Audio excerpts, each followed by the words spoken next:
இந்த பொய் சொல்றதுக்குன்னே சில பேர் இருக்காங்க. ஒரு கட்சி ஒன்று இருக்கு. திமுக தொடர்புடையவர்களும் மது ஆலைகளை நடத்துறாங்கன்றதுதான் எதிர்கட்சிகள் மொத்த பேரும் குற்றச்சாட்டுறாங்க.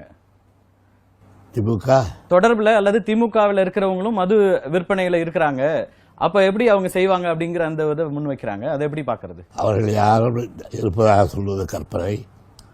அப்படியே சொல்வது கற்பனை உண்மையானால் திமுக ஆட்சி வந்தவுடன் அவைகளெல்லாம் ஒழிக்கப்படும்.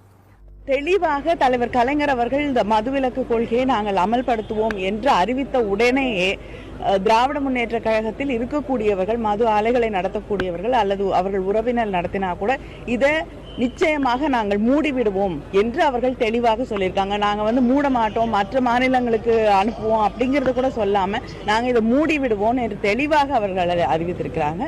கடைகளை மூடுங்கள். தமிழ்நாட்டில் இருக்கக்கூடிய அத்தனை குடும்பங்களும் அழிந்து கொண்டிருக்கிறது, வாழ முடியவில்லை.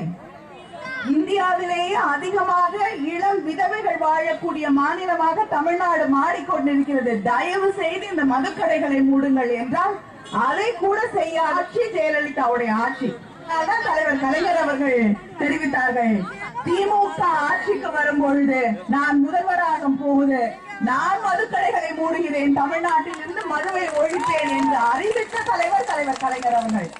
தலைவர் கலைஞர் அவர்கள் தன்னுடைய தேர்தல் அறிக்கையில முதல் அறிவிப்பாக, முதல் உறுதிமொழியாக திமுக ஆட்சிக்கு வந்தவுடன் முதல் உத்தரவு மதுவிலக்கு சட்டம் கொண்டு வரப்படும்.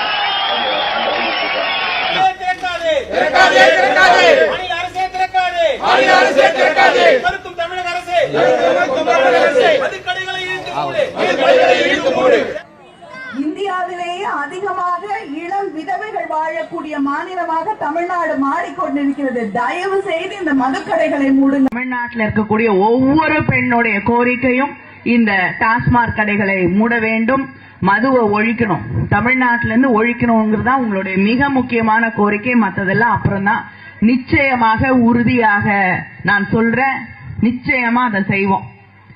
திமுகவுடைய முதல் கையெழுத்து மதுவிலக்கிற்கான கையெழுத்தாகத்தான், தலைவருடைய முதல் கையெழுத்து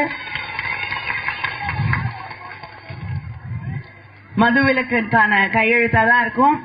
திமுக ஆட்சிக்கு வந்த உடனே முதல் கையெழுத்த மதுவிலக்கு இருக்குன்னு சொல்லி சொல்லியிருந்தீங்க. போன தேர்தல் அறிக்கையில சட்டமன்ற தேர்தல் திமுக அதை தேர்தல் அறிக்கையில வைக்க